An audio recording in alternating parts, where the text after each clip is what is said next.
Hello student, कैसे हैं आप लोग। आई होप कि आप लोग स्टूडेंट अच्छे हैं और अपनी बोर्ड की तैयारी आप लोग अच्छे से कर रहे हैं। माय डियर स्टूडेंट, इस वीडियो में क्लास 12 समाज शास्त्र का एक वायरल मॉडल पेपर लेकर आए हैं, जो कि बोर्ड के द्वारा जारी किया गया समाज शास्त्र का वायरल पेपर है। और आज के इस मॉडल पेपर को हम पूर्ण रूप से हल करने वाले हैं आपके साथ में। देखिए, बोर्ड के द्वारा जारी किया गया 2023 और 24 का ये समाज शास्त्र का पेपर है। काफ़ी स्टूडेंट का डाउट रहता है कि हम इस बार बोर्ड एग्जाम में पेपर देने वाले हैं, तो पेपर किस तरह से आएगा बोर्ड एग्जाम में, क्या है इसके प्रश्न, क्या हार्ड आएंगे या नॉर्मल आएंगे। तो आज की इस वीडियो में हम आपका ये सारा डाउट क्लियर कर देंगे और समाज शास्त्र का इस मॉडल पेपर को हम हल करके आप लोगों को बताएंगे कि बोर्ड एग्जाम में आपको किस तरह से हल करना है और इसके प्रश्न का आंसर आपको किस तरह से देना है। तो चलिए शुरू करते हैं। यहाँ पर आप देख सकते हैं क्लास 12 समाज शास्त्र लिखा है। पूर्णांक आप लोगों को पता ही होगा, 100 नंबर का आपका पूर्णांक है। समाज शास्त्र का 100 नंबर का पूर्णांक है।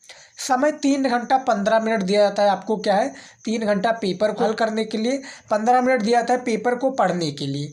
नोट में यही दिया गया है कि सभी प्रश्न जो है आपको करना अनिवार्य है और प्रश्न के संग या क्या है जो प्रश्न है उसके अंक सामने अंकित है। जैसा कि ये बहुविकल्पीय प्रश्न है, एग्जाम्पल के तौर पर आप देख सकते हैं 1 नंबर दिया हुआ है, यही सब है। उसके बाद में यहाँ पर निर्देश में बताया गया है कि कौन सा प्रश्न कितने अंक का है और कितने शब्दों में इसका आंसर देना है। प्रश्न संख्या 1 से 10 तक बहुविकल्पीय प्रश्न है। फिर प्रश्न संख्या 11 से 20 तक अति लघु उत्तरीय प्रश्न है, जिनका प्रत्येक उत्तर आपको लगभग 25 शब्दों में देना है। फिर प्रश्न 21 से 26 तक लघु उत्तरीय प्रश्न है, जिनका आपको उत्तर 50 शब्दों में देना है। फिर लास्ट में 27 से 29 तक दीर्घ उत्तरीय है, जिनका आपको उत्तर क्या है 150 शब्दों में देना है। तो ये समाज शास्त्र का कुछ इस तरह से रूटीन है और इसमें दर्शाया भी गया है कि कितना शब्दों में आपको कौन से प्रश्न का आंसर देना है। सबसे पहले हम शुरुआत करेंगे बहुविकल्पीय प्रश्न से और आप देख सकते हैं बोर्ड एग्जाम में इसी तरीके से आपका प्रश्न पूछा जाएगा। पर देखिए, बहुविकल्पीय प्रश्न में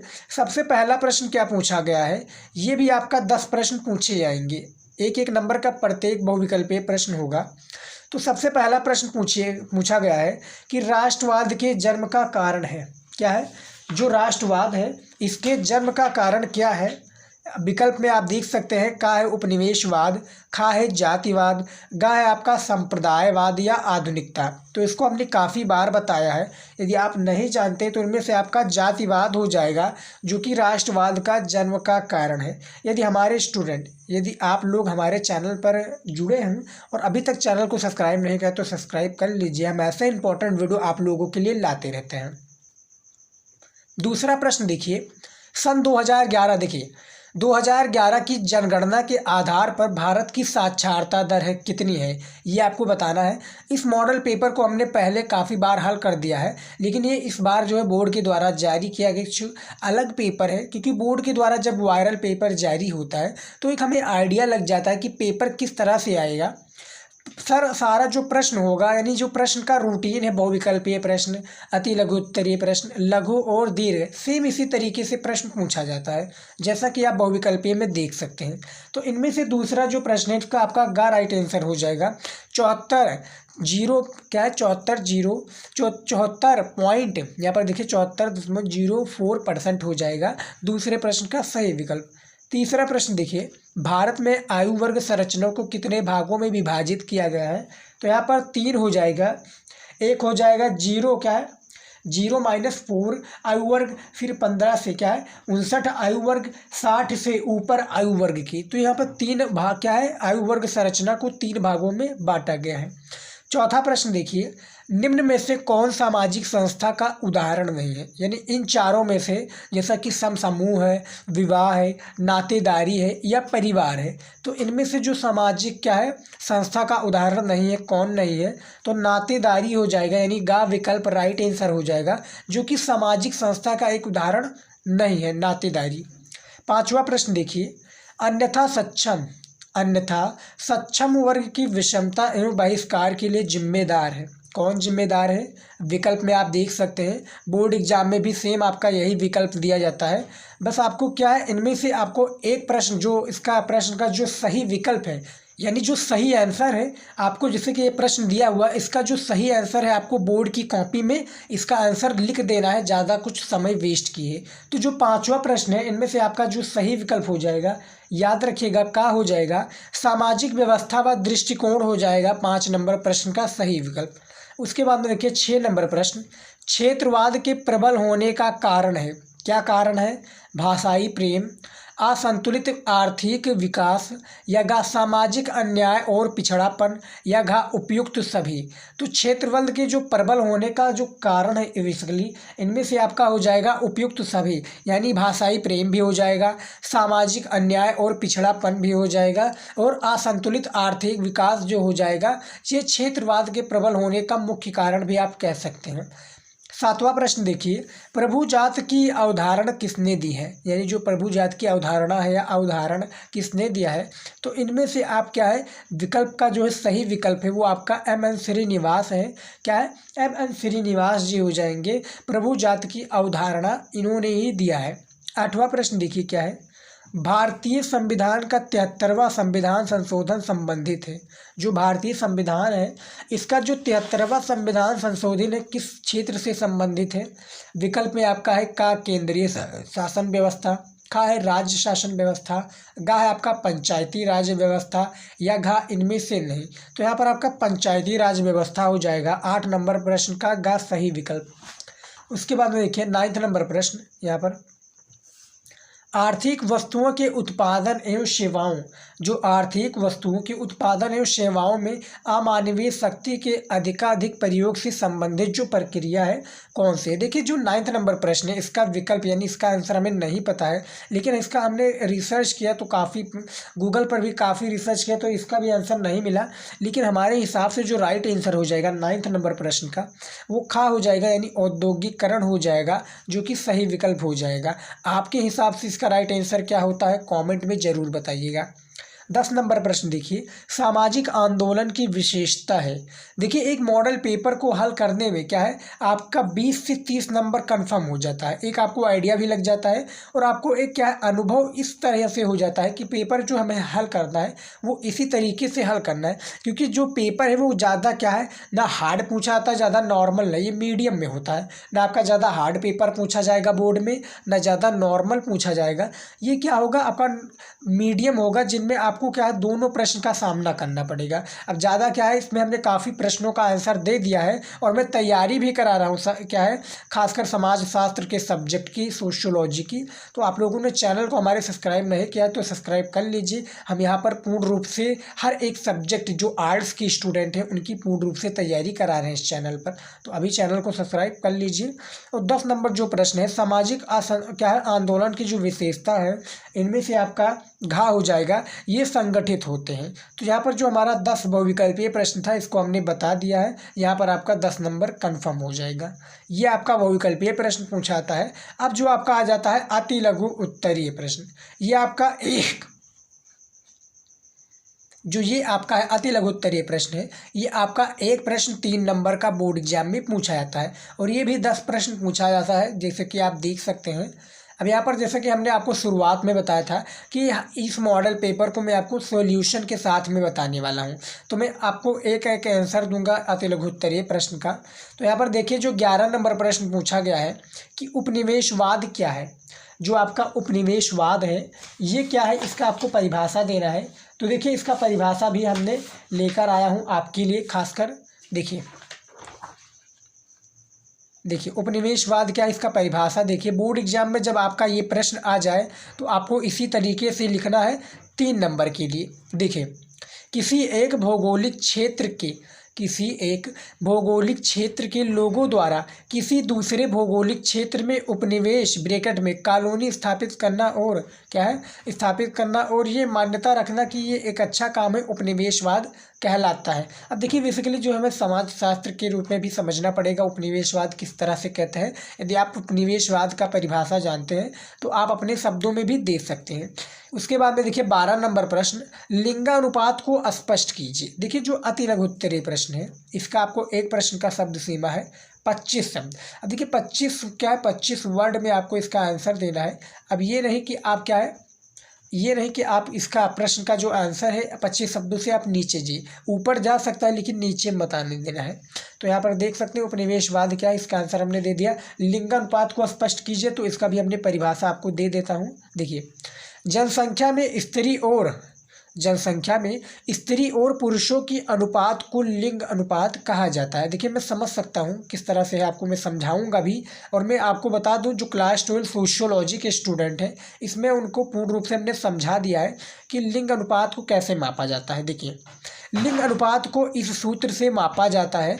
यहाँ पर देखिए, जो अन्य देश हैं, अन्य देश में जो लिंग अनुपात को किस तरह से मापा जाता है, देखिए, पुरुषों क्या है, पुरुषों की संख्या बटा स्त्रियों की जनसंख्या गुणे 1000, ये लिंग अनुपात इस तरह से मापा जाता है। और जो भारत में लिंग अनुपात मापा जाता है, देखिए, स्त्रियों की जनसंख्या भारत में इस तरह से लिंग अनुपात मापा जाता है, स्त्रियों की ऊपर जनसंख्या फिर बटा पुरुषों की जनसंख्या गुणे 1000। तो ये लिंग अनुपात है, जिसको क्या कहा गया है कि जनसंख्या स्त्री और पुरुषों की अनुपात को लिंग अनुपात कहा जाता है। 3 नंबर आपको इस तरह से मिल जाएगा। उसके बाद में देखिए, यहाँ पर 13 नंबर प्रश्न देखिए, जनसंख्या विस्फोट का अर्थ बताइए। यानी जो जनसंख्या विस्फोट है, इसका अर्थ बताइए। तो इसका अर्थ भी देखिए क्या है। यहाँ पर देखिए, किसी देश की जनसंख्या में कमी होती, क्या है, किसी देश की जनसंख्या में कमी होती मृत्यु दर में, बाल मृत्यु दर में, लेकिन जन्म दर जीवन प्रत्याशा, लेकिन जो क्या है, जन्म दर जीवन प्रत्याशा में होती है। तो इन सभी संयुक्त प्रभाव के कारण तेजी वृद्धि हो तो जनसंख्या विस्फोट कहलाता है। क्या है, जब तेजी वृद्धि होती है तो उसमें जनसंख्या वृद्धि कहलाता है। कि 14 नंबर प्रश्न क्या है, जनजातियाँ की अर्जित विशेषताओं के आधार पर वर्गीकरण बताइए। जो जनजातियाँ है, इसकी अर्जित विशेषताओं के आधार पर आपको वर्गीकरण बताना है। तो इसका आंसर देखिए क्या है। यहाँ पर देखिए, आमदनी के आधार पर वर्गीकरण, यानी आपको इस प्रकार से, यानी 2 भागों में आपको बताना होगा। यहाँ पर बताया क्या गया है कि जो जनजातियाँ इसकी अर्जित विशेषताएं बतानी है, तो आपको 2 भागों में इसका विशेषताएं बतानी पड़ सकती है। जैसे कि आमदनी के आधार पर वर्गीकरण, और दूसरा है आपका संस्कृतिकरण के आधार पर वर्गीकरण। तो ये आपका 3 नंबर का प्रश्न है। उसके बाद में देखिए अगला क्या है प्रश्न। यहाँ पर देखिए 15 नंबर प्रश्न है, सत्यशोधक समाज की स्थापना किसने और क्यों की। जो आपका सत्यशोधक समाज है, इसकी जो स्थापना है किसने और क्यों की थी। तो इसका आंसर देखिए, यहाँ पर देखिए, ज्योतिराव गोविंदराव फूले ने 1873 ईस्वी में सत्यशोधक समाज की क्या है, स्थापना की।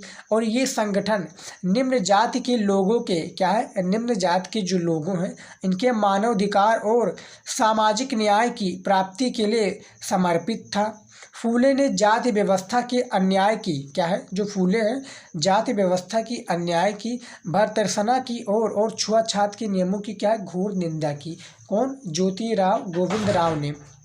उसके बाद में देखिए 16 नंबर प्रश्न क्या पूछा गया है, क्षेत्रवाद क्या है। जो आपका क्षेत्रवाद है ये क्या है, और इसको बढ़ावा देने के 2 कारक बताइए। जो आपका क्षेत्रवाद है ये क्या है, इसके बढ़ाने के 2 कारक आपको बताना है। तो इसका आंसर देखिए क्या है। यहाँ पर देखिए क्षेत्रवाद क्या है, इसको बढ़ावा देने के 2 कारक बताना है। तो इसका आंसर देखिए, क्षेत्रवाद एक विशेष क्षेत्रीय पहचान के लिए प्रतिबद्ध विचारधारा है, जो भौगोलिक क्षेत्र के अलावा भाषा, संजातीयता आदि अन्य विशेषताओं पर आधारित होती है। कारण यहाँ की भाषाओं, संस्कृतियों, जनजातियों और धर्मों की विविधता है। भारतीय संघवाद इन क्षेत्रीय भावुकताओं को क्या है, समायोजित करने वाला एक साधन है। यहाँ जो है धर्म ने नहीं बल्कि भाषा, क्षेत्रीय तथा जनजातीय पहचान के साथ मिलकर निर्जातीय राष्ट्रीय पहचान बनाने के लिए एक अत्यधिक सशक्त साधन का काम किया है। तो जो आपका एक प्रश्न था कि क्षेत्रवाद क्या है, इसको बढ़ावा देने के क्या 2 कारक बताइए। तो इसको हमने बता दिया है। 3 नंबर आपको एग्जामिनर इस तरह से आपको दे देगा इसमें। उसके बाद में देखिए अगला प्रश्न क्या पूछा गया है। यहाँ पर देखिए, संस्कृतिकरण को परिभाषित कीजिए। मैं आपको प्रश्न सहित उत्तर बता रहा हूँ, और अभी तक आप लोगों ने वीडियो को लाइक और हमारे चैनल को सब्सक्राइब नहीं किया है तो कर लीजिए। हम ऐसे इंपॉर्टेंट वीडियो लेकर आते रहेंगे और आपको ज़्यादा से ज़्यादा मॉडल पेपर क्या है सोल्यूशन कराते रहेंगे, ताकि जो आपकी तैयारी है बहुत ही अच्छे से हो पाए और आप हर एक सब्जेक्ट में, खासकर आप समाज शास्त्र में 95% तो मार्क्स ला ही सकें। देखिए संस्कृतिकरण को क्या कहते हैं, यानी संस्कृतिकरण को हमें परिभाषित करना है, तो इसका आंसर देखिए। संस्कृतिकरण एक ऐसी प्रक्रिया का नाम है जिसके द्वारा जाति के सदस्य किसी उच्च जाति, जो जाति के सदस्य हैं, किसी उच्च जाति की धार्मिक क्रियाओं, घरेलू या सामाजिक परिपाटियों को अपनाकर अपनी सामाजिक परिस्थिति को ऊंचा करने का प्रयास करते हैं। इस प्रक्रिया के अंतर्गत समानुकरण, जो ये प्रक्रिया है इसके अंतर्गत समानुकरण के लिए अक्सर ब्राह्मण या क्षत्रिय जातियों के रीति रिवाजों या परिपाटियों को अपनाया जाता था। तो ये संस्कृतिकरण का परिभाषा है, इतना आप लिख देंगे, इसका आंसर आपको 3 नंबर दे दिया जाएगा। उसके बाद में देखिए यहाँ पर 18 नंबर प्रश्न पूछा गया है, हरित क्रांति के 2 नकारात्मक प्रभाव बताइए। यानी जो आपका हरित क्रांति है इसका हमें 2 नकारात्मक प्रभाव बताना है। तो यहाँ पर देखिए इसका आंसर 8वां नंबर प्रश्न इसमें है और वहाँ पर 18 पूछा गया है। तो देखिए सबसे पहला जो प्रभाव है, रसायनों का अत्यधिक उपयोग, जो रसायन है इसका अत्यधिक उपयोग हरित क्रांति के परिणाम स्वरूप उन्नत सिंचाई परियोजनाओं और फसल किस्मों हेतु, जो फसल है किस्मों हेतु कीटनाशकों और सिंथेटिक नाइट्रोजन उर्वरकों का बड़े पैमाने पर उपयोग हुआ। दूसरा है आपका हरित क्रांति प्रौद्योगिकी ने अंतर क्षेत्रीय, जो आपका अंतर क्षेत्रीय और अंतरा क्षेत्रीय स्तरों पर आर्थिक विकास में असमानताओं को और अधिक बढ़ावा गया। तो ये आपका 2 क्या है नकारात्मक प्रभाव है जो कि हरित क्रांति का है। और ये आपका भी बोर्ड एग्जाम में पूछा जा सकता है कि हरित क्रांति सबसे ज़्यादा सफल भारत के किस राज्य में हुआ, तो वो आपका हो जाएगा पंजाब। पंजाब जो हो जाएगा हरित क्रांति यहीं पर सबसे ज़्यादा सफल रही। उसके बाद में देखिए 19 नंबर प्रश्न क्या पूछा गया है, अति लघु उत्तरीय का, औद्योगिक समाज की प्रमुख विशेषताएं बताइए। तो जो आपका औद्योगिक समाज है इसके जो प्रमुख विशेषताएं, कुछ हमने 3 प्रकार की विशेषताएं लेकर आया हूँ जो कि आपको 3 नंबर भैया दिला देगा। सबसे पहला यहाँ पर देखिए औद्योगिकरण की 3 विशेषताएं निम्नलिखित है। सबसे पहला जो है, इसके कारण प्रति व्यक्ति आय और राष्ट्रीय आय में वृद्धि होती है। दूसरा है, ये प्राकृतिक संसाधनों के अधिकतम तथा योजनाबद्ध दोहन पर बल देता है। तीसरा है, ये मानवीय शक्ति की अपेक्षा मशीनी शक्ति पर बल देता है। तो ये औद्योगिक समाज की प्रमुख जो है विशेषताएं हैं, हमने बता दिया है। अब लास्ट में जो हमारा प्रश्न पूछा जाता है, वर्ग आधारित आंदोलन से आप क्या समझते हैं, तो इसका परिभाषा आप हमें क्या है इंस्टाग्राम पर भी बता सकते हैं, नहीं तो आप कमेंट में भी बता सकते हैं कि सर जो हमारा 20 नंबर प्रश्न है इसका आंसर ये हो जाएगा। इससे हमें क्या है आपकी तैयारी पता चल जाएगी, क्योंकि ये मॉडल पेपर हमने आपके साथ में हल किया है। तो आपकी भी रिस्पॉन्सिबिलिटी बनती है कि आप ज़्यादा से ज़्यादा क्या है इस मॉडल पेपर को हल कीजिए। और आपके बुक के पीछे भी क्या है जो है आपका बुक होता है, उसके बुक के पीछे भी 3 मॉडल पेपर दिए होते हैं, तो उसको भी ज़्यादा से हल कीजिए, क्योंकि ज़्यादा से ज़्यादा मॉडल पेपर हल करने से क्या है हमें क्या एक अनुभव होता है और बोर्ड एग्जाम में भी प्रश्न वही पूछा जा सकता है। क्योंकि क्या है 30 से 40 नंबर तो हमें मॉडल पेपर सॉल्व करने से ही क्या है बोर्ड एग्जाम में प्रश्न देखने को मिल जाएगा, और उस प्रश्न का आंसर हमें क्या है जब हम उसको देखेंगे मॉडल पेपर को सॉल्व करेंगे तो हमें अनुभव हो जाएगा, जिससे हम 30 से 40 नंबर इसी से प्राप्त कर सकते हैं। तो जो 20 नंबर प्रश्न है, वर्ग आधारित आंदोलन से आप क्या समझते हैं, इसका परिभाषा आप हमें इंस्टाग्राम पर भी बता सकते हैं और क्या है कमेंट में भी बता सकते हैं। और इसका मॉडल पेपर यदि आपको चाहिए, जो हमारा ये मॉडल पेपर है 2023 और 24 का, तो आपको हम ज़रूर मॉडल पेपर ये देंगे। बस आप क्या है इंस्टाग्राम पर हमें मैसेज कीजिएगा, ये मॉडल पेपर हम आपको दे देंगे, आप उसका सोल्यूशन भी कर सकते हैं। अब हमारा आता है लघु उत्तरीय प्रश्न। अब देखिए लघु उत्तरीय प्रश्न कितने नंबर का पूछा जाता है, समाज शास्त्र में 6 नंबर का एक प्रश्न, और ये भी कितने प्रश्न पूछे जाते हैं, 6 प्रश्न पूछे जाते हैं। 21 नंबर प्रश्न क्या पूछा गया है, भारत की जनजातियों की समस्याओं पर आपको प्रकाश डालना है। इसका एक शब्द सीमा होता है, 50 शब्दों में एक प्रश्न का आंसर। 22 नंबर प्रश्न है, जातीय विषमता को दूर करने के लिए अब क्या है अपनाई गई नीतियों का वर्णन करें। उसके बाद में 23 नंबर प्रश्न, सांप्रदायवाद का अर्थ तथा प्रमुख कारण बताइए। उसके बाद में क्या है, प्रभु जाति से आप क्या समझते हैं, इसका आंसर दिए। और 25 नंबर है, पंचायती राज अधिनियम 1992 की विशेषताओं पर एक महत्व बताइए। 26 नंबर प्रश्न है, भूमंडलीयकरण तथा उदारीकरण से किस प्रकार भारतीय उद्योगों को प्रभावित किया है, इसके बारे में बताइए। तो ये आपका 6 प्रश्न है। और 6 के 36 नंबर तो आपका इसी में दे दिया जाता है स्टूडेंट, याद रखिएगा।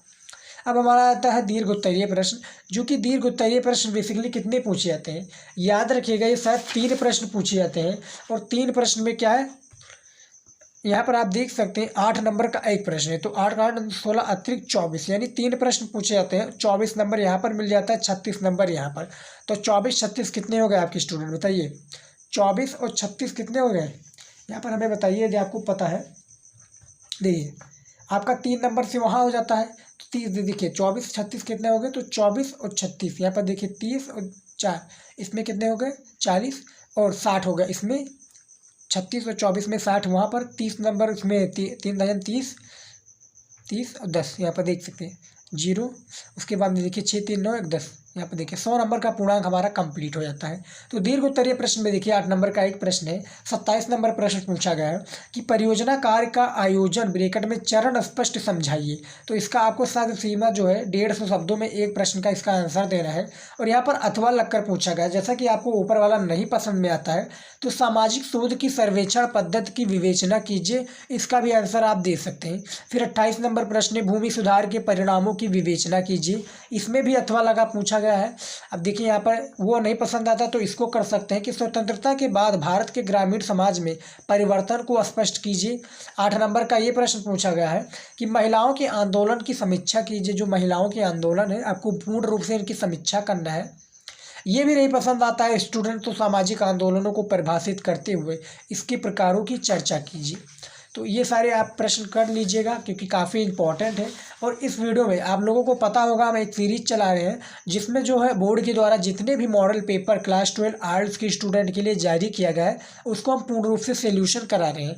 तो अभी तक आपने सब्सक्राइब नहीं किया चैनल को सब्सक्राइब कर लीजिए, हम ऐसे इंपॉर्टेंट वीडियो आप लोगों के लिए लाते रहते हैं। तो वीडियो को शेयर करना मत भूलिएगा। आज का वीडियो जो है यहीं तक था। आई होप कि आज का वीडियो आप लोगों को अच्छा लगा है।